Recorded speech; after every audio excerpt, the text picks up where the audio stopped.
সবাইকে অভিনন্দন, শুভেচ্ছা আরেকটি ক্লাসে। তো আজকের আলোচনার বিষয় হবে হচ্ছে প্রাকৃতিক ভূগোল কি। খুবই একটা গুরুত্বপূর্ণ বিষয় এই প্রাকৃতিক ভূগোল বা ফিজিক্যাল জিওগ্রাফি, সেই বিষয় নিয়ে আলোচনা করব। এর আগে আমরা বিভিন্ন ধরনের ব্রাঞ্চেস বা সিস্টেমেটিক জিওগ্রাফি নিয়ে আলোচনা করেছি। আজকে আমরা আলোচনা করব প্রাকৃতিক ভূগোল। বোঝা গেল? তো প্রাকৃতিক ভূগোল আমরা জানি যে এটা সিস্টেমেটিক যে জিওগ্রাফি আছে বা প্রণালীবদ্ধ ভূগোল আছে। এই প্রণালীবদ্ধ ভূগোল হচ্ছে 3 ভাগে ভাগ করা যায়। একটা হচ্ছে প্রাকৃতিক ভূগোল, 2 নম্বর হচ্ছে জীব ভূগোল, 3 নম্বর হচ্ছে মানবীয় ভূগোল। এই প্রাকৃতিক ভূগোল হচ্ছে একটা প্রধান ব্রাঞ্চ প্রণালীবদ্ধ ভূগোলের। তো এই প্রাকৃতিক ভূগোল হচ্ছে যে আমরা যদি সংজ্ঞায় যাই যে ভূগোলের যে শাখায় ভূপৃষ্ঠ সংলগ্ন, এই পৃথিবীর পৃষ্ঠ সংলগ্ন বা তার উপরে বা ভূপৃষ্ঠের উপরে অবস্থিত যে বিভিন্ন প্রাকৃতিক উপাদান বা ফিজিক্যাল এলিমেন্ট এবং ওই প্রাকৃতিক উপাদানগুলির সঙ্গে সম্পর্কিত যে বিভিন্ন প্রক্রিয়া বা প্রক্রিয়া সম্পর্কে বিশ্লেষণ করা হয়। এই যে ভূমিরূপ গঠন বা জলবায়ু বা সমুদ্রবিদ্যা, এই যে প্রাকৃতিক উপাদানগুলো, এগুলো প্রক্রিয়া সম্পর্কে বিশ্লেষণ করা হয়, তাদের বলা হয় প্রাকৃতিক ভূগোল। তাহলে প্রকৃতির যে বিভিন্ন উপাদানগুলো আছে সেগুলোর দ্বারাই যে কর্মকাণ্ড হয় এবং ভূমিরূপের সৃষ্টি হয়, সেটা হচ্ছে প্রাকৃতিক ভূগোলের অন্তর্গত।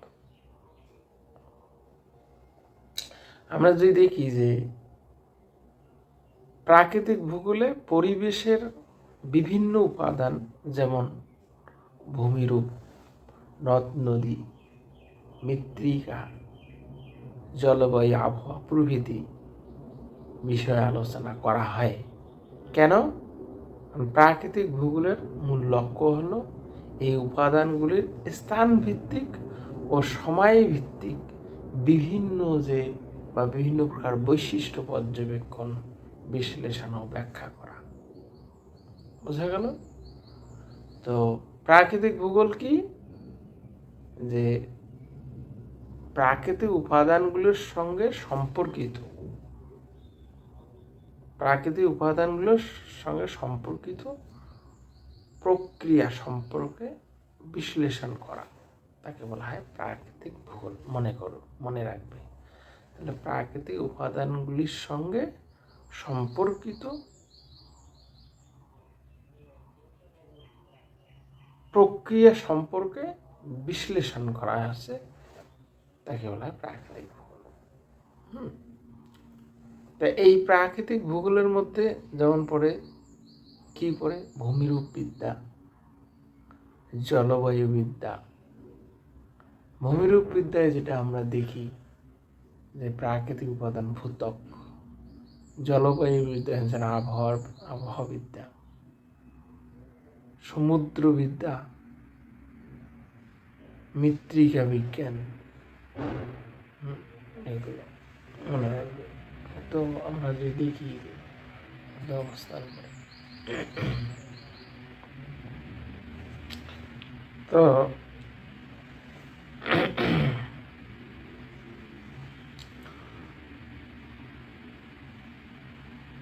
প্রাকৃতিক ভূগোল হলো বা ভৌত ভূগোল হলো প্রাকৃতিক বিজ্ঞানের একটা অন্যতম শাখা, যা পৃথিবীর প্রাকৃতিক প্রক্রিয়া বা বৈশিষ্ট্য এবং ব্যবস্থা যেমন ভূমিরূপ, জলবায়ু, জল, বাস্তুতন্ত্র নিয়ে আলোচনা করে বা অধ্যয়ন করে।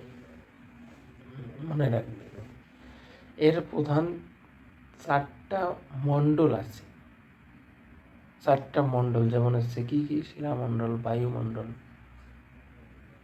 জলমণ্ডল এবং জীবমণ্ডল এর উপর আলোকপাত করে থাকে। মানে এই 4টা মণ্ডল নিয়ে আলোচনা করে থাকে বা বর্ণনা করে থাকে, এবং মানুষের কার্যাবলীর উপর মনোযোগ না দিয়ে, মানে মানুষ কি কাজ করছে বা কি কর্মকাণ্ড হচ্ছে সেগুলোর উপর মনোযোগ না দিয়ে, জোর না দিয়ে প্রাকৃতিক শক্তি কিভাবে ভূপৃষ্ঠের উপর ক্রিয়া করতেছে, কার্যকলাপ করতেছে, তা পরীক্ষা নিরীক্ষা করা। তার বিভিন্ন প্রাকৃতিক উপাদানগুলো কিভাবে শিলামণ্ডলের উপর, বায়ুমণ্ডলের উপর, জলমণ্ডলের উপর, জীবমণ্ডলের উপর প্রভাব বিস্তার করতেছে সেই বিষয় নিয়ে আলোচনা করে এসছে এই প্রাকৃতিক ভূগোল, বা পরীক্ষা নিরীক্ষা করে এই প্রাকৃতিক ভূগোল। মনে রাখবে, বুঝে গেল? আমরা যদি দেখি ভৌত ভূগোল প্রাকৃতিক পরিবেশকে অধ্যয়নের কয়েকটি মূল ক্ষেত্রে বিভক্ত করে, যেমন ভূমিরূপ বিজ্ঞান, জলবায়ু বিজ্ঞান, জলবিদ্যা, বা সমুদ্র বিজ্ঞান।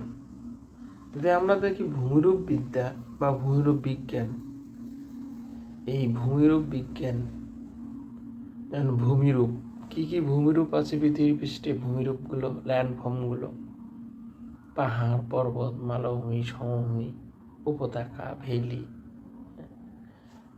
এবং আমরা যদি দেখি যে সকল প্রক্রিয়ার মাধ্যমে এগুলো সৃষ্টি হয়, কি কি পাহাড়, পর্বত, মালভূমি, সমভূমি, কি কি প্রক্রিয়ার সৃষ্টি হয়, যেন ক্ষয় হয় বা ভূগঠন হয়, সঞ্চয় হয় এবং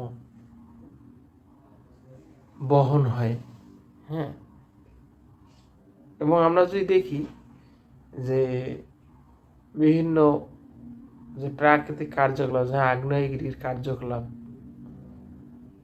বা আগ্নেয়গিরির অগ্ন্যুৎপাত, তার ফলে সৃষ্ট ভূমিরূপ, ল্যান্ডফর্ম, তা নিয়েও এই আলোচনা করে এসেছে ভূমিরূপ বিজ্ঞান। মনে রাখবেন।